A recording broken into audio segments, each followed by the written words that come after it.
Hello friends, welcome to college world. আশা করি সবাই ভালো আছেন, আমিও ভালো আছি বলতেই হবে, কারণ এত গরম, প্রচণ্ড গরমে ভালো না থাকলেও বলতে হবে ভালো আছি। কেননা আমরা মানুষ, আমরা সব পরিস্থিতিতে নিজেকে মানিয়ে নিতে পারি। যাই হোক, রান্না করব আজকে আলু পটলের তরকারি। তো আলু পটলের তরকারিটা একটু ভিন্নভাবে রান্না করব। রান্নাঘরে তো আসতেই ইচ্ছে করে না, কিন্তু কি করব, রান্না না করলে খাবো কি? খেতে তো হবে, আর খাওয়ার জন্য রান্না করতেই হবে। তো পটলগুলোকে আমি দুই পাশ থেকে একটু ঝিরি করে কেটে নিয়েছি। এভাবে কাটলে হচ্ছে মশলাগুলো ভিতরে ঢুকে যাবে, কিন্তু পটলগুলোকে আস্ত রেখেছি, দেখতে সুন্দর লাগবে তাই জন্য। যাই হোক, ভালো করে লবণ হলুদ দিয়ে পটলগুলোকে আমি ভেজে তুলে নিয়েছি। এখন সেই তেলের মধ্যে আরেকটু তেল অ্যাড করে দিয়ে দিলাম শুকনো মরিচ, তেজপাতা, দিয়ে দেবো এখন জিরে ফোড়ন। তো জিরে ফোড়ন দিয়ে ভালো করে ভেজে নেব। তো ভেজে এখন দিয়ে দিব এক এক করে মশলা। তো হলুদ গুঁড়ো দিয়ে দিলাম, মরিচ গুঁড়ো দিয়ে দিলাম, ধনিয়া গুঁড়ো দিয়ে দিলাম। এখন একটুখানি নেড়ে চেড়ে এর মধ্যে দিয়ে দিব আদা বাটা। তো আদা বাটাটা ফ্রিজে ছিল, তাই জন্য এরকম শক্ত হয়ে আছে। যাই হোক, আদা বাটা দেওয়ার পর ভালো করে নেড়ে চেড়ে আমি কষিয়ে নিচ্ছি। একটু জল দিয়ে দিলাম যাতে মশলাটা পুড়ে না যায়।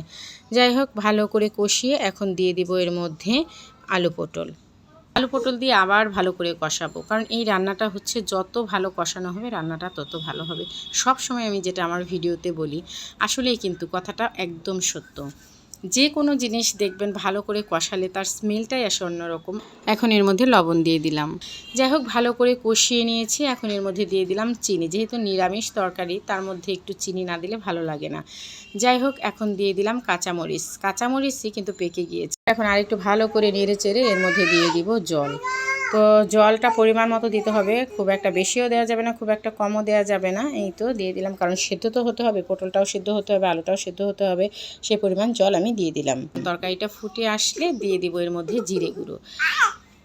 তো জিরে গুঁড়ো দিয়ে আরেকটু ফুটিয়ে নেব। তো নামানোর আগে দিয়ে দিব গরম মশলার ঘি তরকারিতে না দিলে তরকারির টেস্টটা একদমই আসবে না। তো লাস্টে গরম মশলা আর ঘি দিয়ে দিলাম। আর এদিকে তরকারিটা কিন্তু অনেকটাই ঘন হয়ে এসেছে। যখন ঘি আর গরম মশলাটা দিলাম তখন এত সুন্দর একটা স্মেল আসছিল, অসাধারণ একটা স্মেল। যাই হোক, এই তো টকবক করে ফুটে উঠেছে, তারপর নামিয়ে নিলাম। এই তো হয়ে গিয়েছে, গ্যাসের চুলাটা অফ করে দিয়েছি। তরকারিটা কিন্তু দেখতে অসাধারণ হয়েছে। যাই হোক, খুবই সিম্পল একটা রান্না, জানি সবাই জানেন, তারপরে যদি এভাবে রান্না করে কারো খেতে ইচ্ছে করে খাবেন।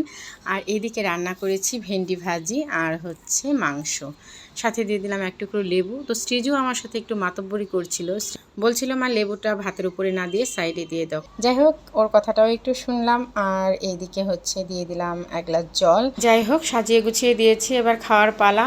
আর এদিকে প্রচণ্ড গরম পড়েছে, সবাই সাবধানে থাকবেন, আর বেশি বেশি করে জল খাবেন, স্যালাইন খাবেন, লেবু শরবত খাবেন। নিজেকে ভালো রাখতে হলে এগুলো করতেই হবে। যাই হোক, ভালো থাকবেন আর আমার জন্য অনেক দোয়া করবেন, আশীর্বাদ করবেন। আজ এ পর্যন্তই, বাই বাই, টাটা।